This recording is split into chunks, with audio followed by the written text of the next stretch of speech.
The Best in the World podcast with Richard Parr.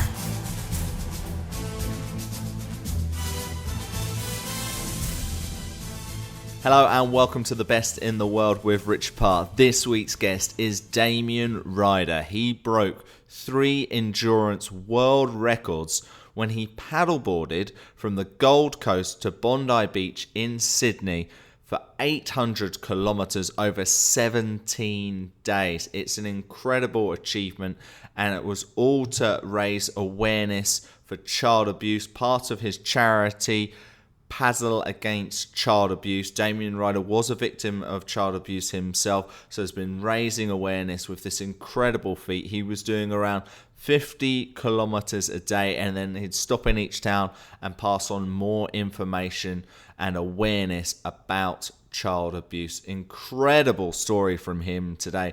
He's been named Men's Health Man of the Year in Australia. He's had his story documented by National Geographic in Australia, and when that comes out online, I'll let you know how you can watch it because it's an amazing story.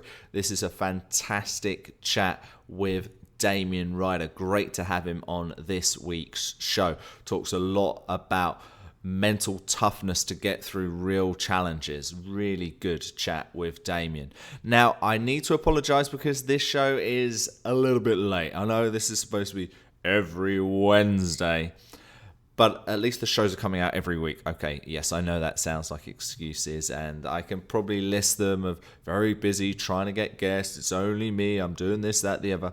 I'm not going to do that. I'm just going to say sorry. But if you do want to help me help the show, what I'd really love you to do is help me out with my sponsor. This week's show is brought to you by Audible, and I'm going to give you, the listener, a free audio book and a 30-day free audiobook trial with Audible. All you have to do is go to audibletrial.com/best. That's best for best in the world. audibletrial.com/best for that free audiobook and 30-day free trial with Audible. Trust me, that is worth doing. And trust me, this interview is worth listening to with Damien Rider. The Best in the World podcast with Richard Parr.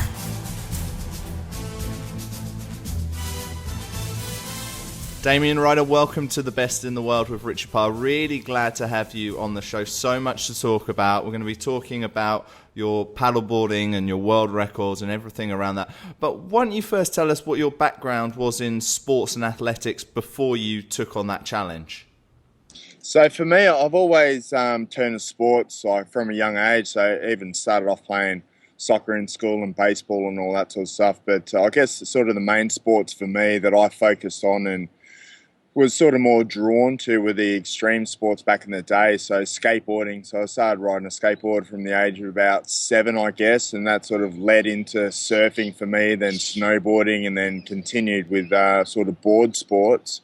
Then I picked up a bit of motocross riding a bit, but for me now it's, the ocean, paddleboarding sports and surfing and still skateboarding is, that's where my roots lie. And then I just add everything else into it, which is the functional training, the boxing, kickboxing, which I've done, and then just general running daily.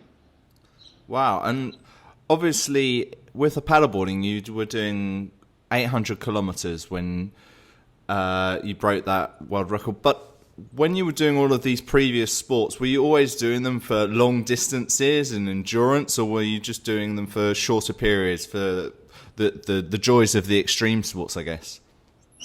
Yeah, pretty much for the joys of it. But I've always I've been thinking about it a lot lately, and I've always pushed myself beyond the limits and try to get the most out of my body that I can. Even when I was doing Muay Thai kickboxing training, I would just wanted to get really good, so I would just do jabs non-stop for 8 hours. So just a left punch for 8 hours non-stop on the bag. And then the next day I'd just do right hand for 8 hours. Next day left kicks for 8 hours, and sort of just push myself that way. And I've always done functional training and trained like, what they call CrossFit now and functional training now. But for me, that was just general training where I'd fill buckets of sand and, walk along the soft sand on the beach with chains wrapped around me, or dragging tyres, or always flipping tyres, from, the age of 17 sort of thing, going down to the truck depots and finding big truck tyres to flip over and using sledgehammers and all that sort of stuff. So what's sort of becoming more common now to be used, that's how I've just trained all my life, really. 8 hours. I don't think I could do 8 minutes. How do you push yourself further to do that? Surely there must come a point after, say, 20 minutes where you're like, oh, I'm done with that. What pushes you to go that huge distance? Yeah, look, all those things keep creeping up in the back of your mind constantly. Like, even before I get started, like for a run, I think, oh, really? Am I going for a run today? I don't even want to. But once I get started, I know what I want my end goal to be. So I just keep pushing myself for it to get there. That's it. And I don't do anything, like I don't really compete. I don't race. I only do it for myself to get the most that I can out of myself. Okay, so tell us why you decided to do 800 kilometres worth of paddleboarding. Tell us the background behind that. Okay, so for me, I grew up in a pretty, with a pretty traumatic childhood, and, I just dealt with the PTSD that was attached to it all my life, and, it was just haunting me, and just sort of, had these demons that were just clawing at me, trying to get out daily. So it's just, after trying a lot of things, like traveling the world and different sports and all that sort of stuff and businesses, I decided I was just going to break everything really back down to the bare minimum and just start rebuilding my foundations from ground up again. But in order to do that, I just wanted to think about where I felt the most peace, and that was back in the ocean when I was surfing on the Gold Coast. So for me, it was sort of a no-brainer just to go back there, and that's where I'd start, except this time I picked up paddleboarding. So I knew I was going to feel quite vulnerable out doing it, because even though I'd surfed, it's a little bit different position that you're putting yourself in, like with your knees up on the board and just leaning down forward using your arms, and you're just out in the middle of the ocean by yourself, and whatever's going to come up in your head, you have to deal with yourself, really. So that was sort of very appealing for me as a test in itself. But what I got out of it, I could never have imagined where my life was going to go. And so I just kept on paddleboarding, and then I just started looking up world records, basically, because I needed something I need to work towards as well, not just my own, not just clearing my own head. And then just kept going, and then figured, all right, I'll paddle from the Gold Coast down to Sydney, which is 800 kilometres, and I'll build up momentum along the way and raise awareness against child abuse. But for me, once I got into Bondi, that was the first time that I was able to really reflect on the whole journey, the whole 17 days. And, it's the first time in my life in near 40 years that I'd found peace, something I never thought I would ever reach, really. And I guess I hit myself in a place where I don't think many other people would experience. Even on the first 2 days of the paddling 800 kilometres, I nearly died 10 times, either eaten by sharks or washed across reefs, starvation, dehydration. Everything was sort of happened just in the last few days. And, if I didn't have the mental endurance that I'd built myself up to, well, I probably would have stopped. But I knew I had another 15 days to go, and I knew it was going to keep on happening. So, I just kept on pushing on, really. I'm glad I did. Yeah, wow, amazing. And so it's been one of the worst times in Australia for sharks and shark attacks recently. Yeah. Are you scared of them? How prepared were you for them? What did you do for measures for them? Well, you can't really prepare yourself too much for them, because you don't really know what's going to happen. But at the same time, they're out there. I've seen sharks before, not as close as what they came to me on this one, or not as big that I saw on this paddle. But like I had a knife strapped to the board. Whether that would have done anything or not, I don't know, because usually when they came up close to me, I would go for the GoPro instead of the knife anyway. So I was just like, I kind of just start laughing at myself out in the water, just standing there with this shark going by me, hanging on this GoPro, trying to get a shot if I can. But they were out there. After the first couple of ones, like I only had really one major one where, one come up and knocked me off the board and everything. And and then I got washed across a reef. So he was hanging around a little bit. But the other ones, they'd just go by. I'd look at them, I'd wait a little bit, and then I'd just keep on paddling and keep on going. It wasn't really going to deter me from coming in and giving up. Like I knew they were there, and it was just one of the challenges I had to face. And for me, that's that's what life's about. There's challenges along the way. You deal with them and you keep on going. For me, it's the paddle's definitely changed my life in that aspect, and I know what my goals are, and I just chip things off along the way, and I deal with the challenges at hand, and then I just keep on rolling. Did you ever feel lonely on the journey?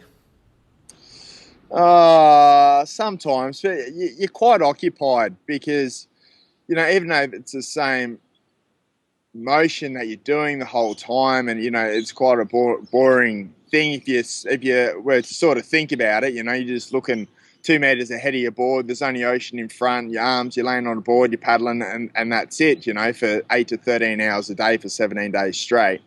But at the same time, you're looking around for sharks. You're looking at freak waves that are going to come in and wash you across reefs. You're looking at your water supplies, your food supplies, where the next headland is. Should you paddle in on this headland and hug the coast, or go straight across? There's kind of a lot that goes on through your head to keep you occupied, and then you sing to yourself and all that sort of stuff as well, I guess, So that's what you replaced the iPod for. So where people are normally listening, you're actually singing. Yeah. My singing's way better for sure. Oh, I look forward to the album. I'll make sure I'll plug it on the show if you get it. What type of music was it? Oh, mate, I'd sing absolutely everything. Probably the worst songs, but you end up just singing your own words to them or humming along or something. I can't think of anything in particular, but yeah, I'd always end up changing the words just to try and get the song out of your head, really. Brilliant. So not even covers. We've got fresh material coming from you, Damien. Oh, yeah. That's fantastic. So again, because of the sharks, at times you'd have a few beach closures and you might not be able to do the next part of your paddle, perhaps at the schedule you'd like. How frustrating was that mentally? So it was, it kind of wasn't too bad because where they'd closed the beaches was down near Sydney and Newcastle. So by the time I'd got down there was kind of the day that they were first opening up one of the main beaches where the major attacks were. So I ended up paddling through, but it was at that beach at Merewether where me and a guy who was paddling with me that day on a surf ski, we ended up getting stalked by one, about 3.5 metre white.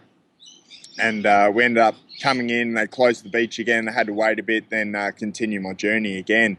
But it was, it was just one of those things that I just had to deal with, and I knew that was going to happen. I was kind of lucky I was able to go as far as I did at that time and didn't get held up too much, really. But also, in looking back, people have asked me, would I do it again? And I kind of thought, you know what, I probably would do it again and just jump in the water and not really make a song and a dance about it, not make a film, just go and paddle, and just paddle down there again. But after doing the documentary and going and retracing everywhere where I stopped, just to interview people along the way who saw me, I was able to reflect on what had happened in each section, and I probably wouldn't do it again. I think myself lucky that I made it the first time, and I don't really need to do it again. Like, I've got nothing else to prove on this. There's so many other challenges I've got coming ahead as well, but yeah, I mean, I just think I was pretty lucky to make it the first time for sure, because I had no support, no boat support, no anything like that, no EPIRBs or anything. So it was just sort of me and the board and the ocean and the marine life. Whatever was going to happen was going to happen. I just had to deal with it and hopefully keep going, which I did. The Best in the World podcast with Richard Parr.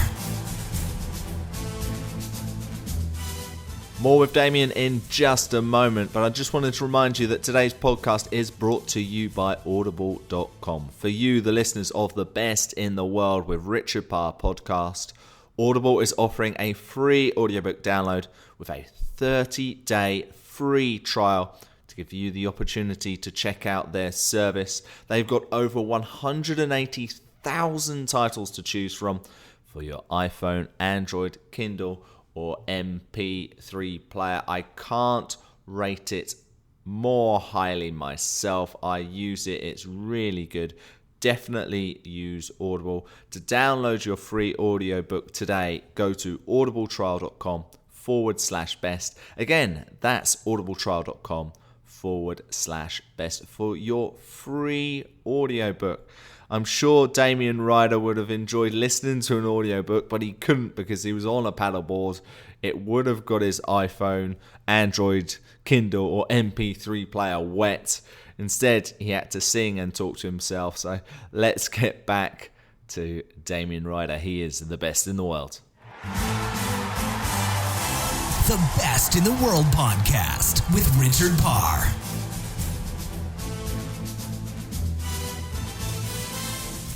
So what were you eating each day to refuel? So on the board, I didn't really carry too much. Like I'd have kiwi flakes with protein powder. That would sort of be my food source, and a few muesli bars, and might smuggle on some bananas or something like that on a couple of the legs. But I didn't really carry too much. I just kind of really fed up in the mornings. So I'd have, 250 grams of rice, 3 bananas, protein powder, 6 eggs, sort of just mix all that in together in the microwave and try and get that down like till I'm bursting at the seams pretty much. And then that would usually last me about 4 to 6 hours in the water before I would start feeling hungry. And then I could just sort of nibble on something or just have a little shake or something like that and just keep on going. But after sort of the few first, and then once I'd got in, I'd eat like, two large pizzas and a whole chicken or something like that. Like I'd really feed up on the way in, and then I'd just really replenish myself with like hydrolytes and electrolytes at night, and like have a litre before I set off in the morning. And that really helped me for my hydration, so I didn't rely on the water too much. So after about 9 days, I guess, I was probably like paddling 13 hours and only really needing 500 mils to a litre of water. Like my body was just got really used to it and just kept pushing on. So I just used the hydrolytes and the electrolytes where I thought was best, and seemed to work well for me to not dehydrate too much and get headaches or anything. It is amazing how the body can adapt to different situations. For sure. So documentary makers got on board, Nat Geo. How did that happen? Okay, so what happened was we were going to, like I was filming on the way down just on my GoPro, and I had some mates who make surf movies, like award-winning surf cinematographers. So they came on board and, we started shooting something, and we put together something that was, we thought was probably going to be half-hour sort of episode. And then we went to Nat Geo and sent them the teaser, and they sort of called us in and said, look, have you got a full feature length of it? We said, we're going to have to do some more shots and go into the backstory. And we're like, yeah, cool, all right, we'll do that. So we ended up taking a few more months and just really diving into why I did it, and just going and visiting my past that, in places I hadn't been to for 20 years, and some of them, 34 years I hadn't been there. Just where these childhood issues happened, I guess, to me. And we just interviewed people there, and I just spoke about what I'd gone through and the reason why I was doing this, and the reason why I formed an organisation called PACA, which is Paddle Against Child Abuse. And it just sort of led on from there, and then we went and gave all the footage to Nat Geo, and they loved it, and they put something together which was something pretty remarkable. I think, like, for me, it's something I'm very proud of, how the story was told, and just how they really captured everything, and it's still very raw, and it's real. There's nothing fabricated in it. There's nothing scripted. It's just me talking to the camera, and these other people just on the one takes, and that's what was getting used, and people can really relate to it from watching it, and just from the response after going out on National Geographic. I've had over 800 private messages through Facebook, people finding me on Facebook and messaging me saying they're inspired in some way or another, or thanking me for being a voice for them, which for me, that was, that makes me more proud of the film, because that's what it's all about. It's about giving the voice to other people. And I'm just the driving force behind it, really. Like, the film's, even though I'm talking and talk about my issues, it's not really about me. It's about everyone as a whole, the 1 in 5 people that this affects in the world. And so it's just about trying to give people that voice, and it's really done that. So it's definitely something I'm proud of. Yeah, unfortunately I haven't seen it yet. It's something I'm going to watch over the next few days. Is it online anywhere for people to watch? No, it's not online yet. It's just with Nat Geo at the moment here in Australia. But I've just been with them yesterday, because they've just picked up the second part of it. So it's a 3-part feature-length series now.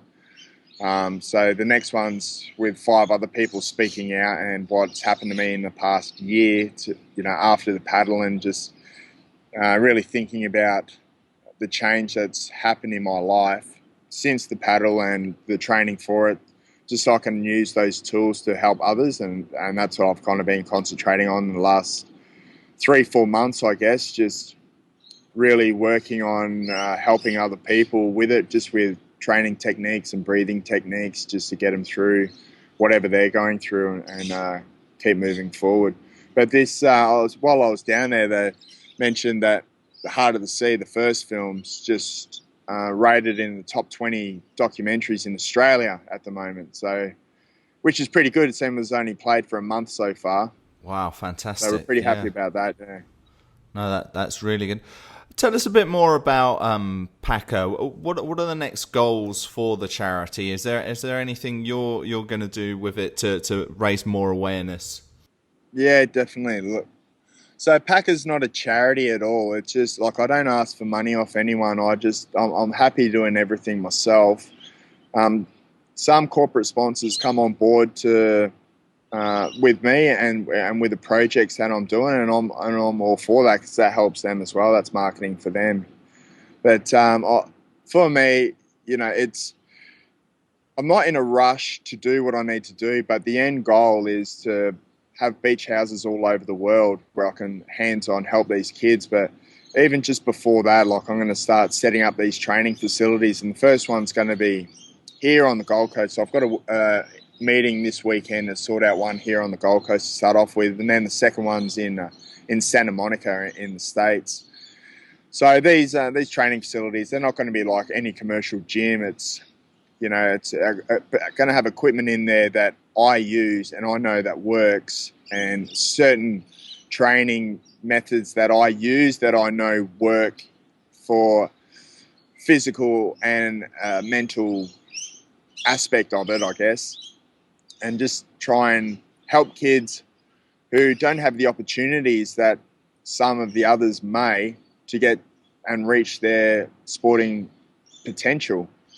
So I'll just sort of just work on those people, and also just adults and youth who are still struggling with things that had happened at an early age, just to help them break through and find a little bit more peace and a little bit more comfort in their life, also just with certain techniques that I use.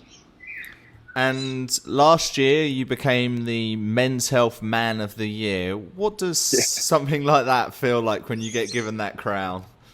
I don't know. Like, for me, I don't know. Like, I guess when I was a bit younger, I thought, oh yeah, that'd be cool to be on there, you know. But for me, like, it's definitely a great thing, you know, and it's an honour for me to be on Men's Health magazine cover. Like, it's just, you know, it's a top selling health magazine in Australia, if not the world, and it's, you know, it's a great magazine. But you know, for me, it was just a stepping stone. Like, I didn't expect to win at all, even on the night. I thought it was going to be one of the other guys, and they called my name. So it was a little bit of a surprise to me. But just to be selected, you know, for the first 12, really, then down to the 6, and then to be selected to be, you know, the man of the year was, you know, it was a great honour for me. And I just, but it was kind of just a stepping stone for me, I guess. And I've tried to use it to my advantage to help with my cause. And, you know, Men's Health have been absolutely amazing to me, and really helped me with my cause, and anything I need to promote, they're always there to back me up with it. So it's, you know, I've formed a really nice, long-standing relationship with them, which is really good. It's yeah, I don't know. Seeing me on the cover was pretty funny. Like, I kind of avoid those aisles when I was going shopping, and you know, you'd see people pick up the magazine, they'd look at me and look at the front cover and look at me again, and I'd be off, you know, running down some aisle. So, yeah, it was all right. So no selfies with the magazine with people in the supermarket checkout lanes? Not really. Like, I had to do a fitness expo, and there was like a life size of the cover, and I had to do like photos standing next to that. So that was pretty funny. But and like it was, I mean, it was great. It was fantastic, and apparently it's the top selling magazine to date as well, the cover that I was on. So that was quite a good thing. So, and because that's happened, it looks like Men's Health US may have a look at it, sort of thing. So, you know, everything for me, it's just everything that helps towards Packer and what I do with that, well, it's a bonus for me for sure. Yeah, fantastic. No, congratulations. So a friend of mine's taking on his first triathlon, and I noticed on your Facebook page you have shown a lot of videos of showing explosive techniques and short sprints and speed. And I know you spoke earlier about doing, say, 8 hours of jabs and stuff, but for something like a triathlon or a marathon or the 800-kilometer paddle that you did, how important are these explosive exercises? And could you take on a big endurance test just by doing that? I think I mix everything up, really. So I do explosive, and I do strength training, then I do endurance training as well. There's no one particular thing that's going to help you. Like, I don't think if you just did explosive, that's going to be the only thing that you need to do triathlons, because you got to do more than that. You know, you're going a lot more than just a short little burst. But you do need those muscles, you know, developing as well, so you can put it in when you want, you know, like when you're finishing or you're blasting up the hill, you want to get past someone, whatever it is, you know, you still need those explosive muscles there, and that memory of them there. But, you know, I'm a big fan of strength training as well, which I know a lot of triathletes just hate, you know, don't touch a weight. But for me, like, it's such a long time that you're out there, like whether you're doing a marathon, whether you're doing a paddle or triathlon or whatever it is, it's a long time that you're drawing off the muscles. So for me, it makes more sense to build up those bigger muscles as well, so you got something big to draw off over that time, and some strength to draw off there, so you're not just, you know, ripping it out of the little ones. So it's you know, it's not strength like bodybuilding, but it's sort of pretty much the same, but so long as you're strengthening the whole body, and the whole body is working in unison together as strength and a unit together, I think definitely you got to combine everything. Okay, really interesting. So what's your next goal, your next project? What are you up to next in your life? Right, okay, so I've just finished one, which the next film, the next So it's harder to see two rise above. So National Geographic just picked that up, and they've started editing that now. So that'll be out in about 3 months' time. So with that one, I was trying to do 430 Ks in 3 days. This is 3 laps of Phuket Island. First was going to be prone paddleboard. Second lap of 150 Ks was going to be stand-up paddleboard. And third lap was going to be running around. It was pretty much an impossible ask of myself. So that was 3 days non-stop, no sleep. Wow. So I knew it was going to be an impossible ask, but I really needed to test if I'd really beaten PTSD, because a lot of people have asked me about it. So, I've this year, all the challenges I've done, they're really sort of tests for me. So this one was going to be like a major test. And I was only had a slim chance of making it if I had perfect conditions and perfect equipment with me. I would have had a very, very slim chance of making it. Started off all right, but the problem was I was trying to prone paddleboard, which is on hands and knees or laying down, on a stand-up paddleboard. So I had no rudder or anything like that. So it was very hard to steer. So as soon as the wind came in, it was just absolutely impossible to steer. I was just absolutely screaming at the board. And it was probably the most frustrating paddle I've ever had to date. And then I ended up standing up on it. So what ended up happening in the end, I paddled 75 kilometres, so it was 13 and a half hours. So through the day and then through the night, and nearly got shot by a Burmese crew on a moored tanker ship as well along the way, and then nearly hit by some other boats like trawlers that were going out, Thai trawlers that were going out, and they were just ploughing straight past me, and I had no lights on at this stage, so I thought I would have got around a little bit quicker. And then got off the board and then met up with a couple of other guys, and then I ran for 110 Ks. So on the run, when I started running, it was like flat out summer, Thailand, 91, humidity, out of control, 34, 35 degree day. Roads are probably about 40. Some big hills. The first 55K were just big hills along the coastline, and we were just trying to find any bit of shadow along the way, just to like scoot along as we're shuffling along. Then it rained a little bit, so only for about 10 minutes, but it was enough to wet the shoes and wet the socks to cause ridiculous blisters under the feet. So for the last sort of 30 Ks, I just sort of shuffled along with these crazy like cricket balls under my feet, it was like. Oh my goodness. And then I got to about 106 Ks, so it was 110 Ks I had to run, 104 Ks I'd done, so I had 6K to go, and my body just shut down. It's nothing I'd ever experienced in my life before, but I'd really pushed myself beyond what my body could take. My mind kept on saying go, but I was just standing on the sidewalk, just blowing in the wind, really. And I just couldn't move. And there was a physio there, and he was spraying the back of my legs with this sort of magic spray stuff meant to keep it going. And I was having gels and having these caps that had beta-alanine in them, just try and give me a pep up to go. But my head was going, yeah, sweet. My eyes popping out of my head going, yeah, let's go. Even though I'd gone 21 hours at this stage run, but I'd been awake physically going for 34 and a half hours. Then my body just shut down, and I couldn't move at all. Like, tried for about 10, 15 minutes, and my body just couldn't move. And but it was kind of funny at the same time, and I wasn't disappointed with myself at all. I was just happy I'd beaten my mind. And so I fell in the car, got dropped home, went home, had a little sleep for about 6 hours, got up, had a bit of a feed, and it was still the same day. So I had 3 days to do this challenge in that I'd set for myself.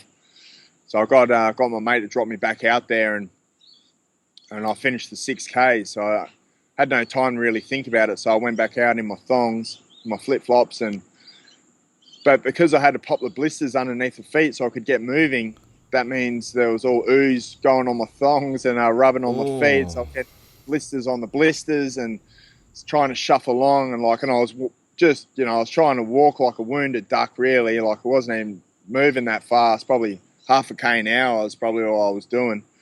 And then, so I had to go into a 7-Eleven, get some socks, put it on. So I had socks underneath the flip-flops and no top on, hat backwards, trying to shuffle along. Like, yeah, it was like, it was quite a sight. Like the faces of the Thai locals when I was shuffling past them was just, oh man, priceless, really. I was thinking, what's this guy doing, you know? And then I finally my mate brought me some shoes, and I was able to finish it off. And the other two guys who had done the run with me, I let them go on the morning and just said, yeah, you guys finish this thing. And so they got down to the pier. We started out the end of the pier, but they finished at the start of the pier and then waited for me to get there, basically. And then we all walked out together and I finished what I was trying to do. Wow, congratulations. That sounds amazing. It's amazing how your mind was saying go, but your body was just shutting down, because very often it's the opposite.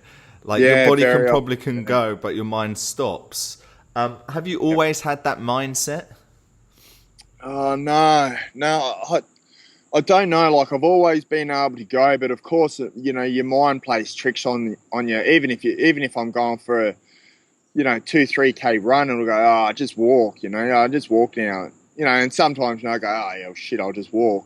But this time, like, I knew I had to get to. I knew the goal. I knew I needed to get out to the end of the pier, and I really pushed myself beyond. And because I was so positive the whole way, like, not one stage did I ever think, oh, that's it, I've got to give up, I've got to stop now, or these blisters are too much, or the feet are too sore, or anything. I just I stayed positive the whole way, and just ate some pineapple pieces and just kept on going, really.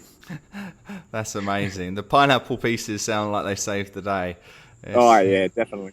It's great. Damien, really appreciate your time. Before we go, maybe you could just tell people how they can continue to follow your progress, how they can continue to follow Packer on social media or on any websites, and how they can watch things on Nat Geo. If you could just tell our listeners, that would be great. Yeah, definitely. Look, if you can always look me up on Facebook. Just look up Damien Rider, or just Google Damien Rider, Rider. I've got an athlete page, and then for Packer, it's just Paddle Against Child Abuse. So that's on Facebook as well. And if anyone out there is, gone through any sort of trauma or anything in their life and just want to, chew the fat and just ask any questions whatsoever, or even any training advice, just feel free to drop me a line. I answer to absolutely everyone straight away. I'll make sure I give everyone that respect that they've given me to reach out, for sure. Damien, incredible achievement, incredible story. Thank you for being the best in the world. Thank you. It's awesome. Thanks. The Best in the World podcast with Richard Parr.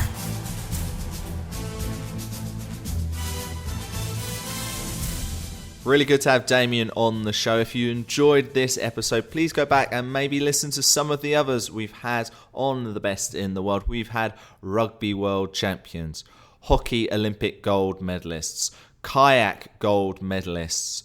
We've had football world champions. We've had all of the people who have reached the pinnacles of their careers, and you can learn from them in your sporting ambitions or just your everyday life. If you want to know more about me, please go to the website richardparr.net. You can also follow me on Twitter. That's at Richard_Parr. Love to get your feedback on the show. That's how we can make it better. Remember, if you listen on iTunes, please click the download, the subscribe, the rate and the review. It really helps improve the quality of this podcast. I hope you enjoyed this week's episode with Damien Rider, and I will speak to you next week. Have a good one. Cheers. Goodbye. The Best in the World podcast with Richard Parr.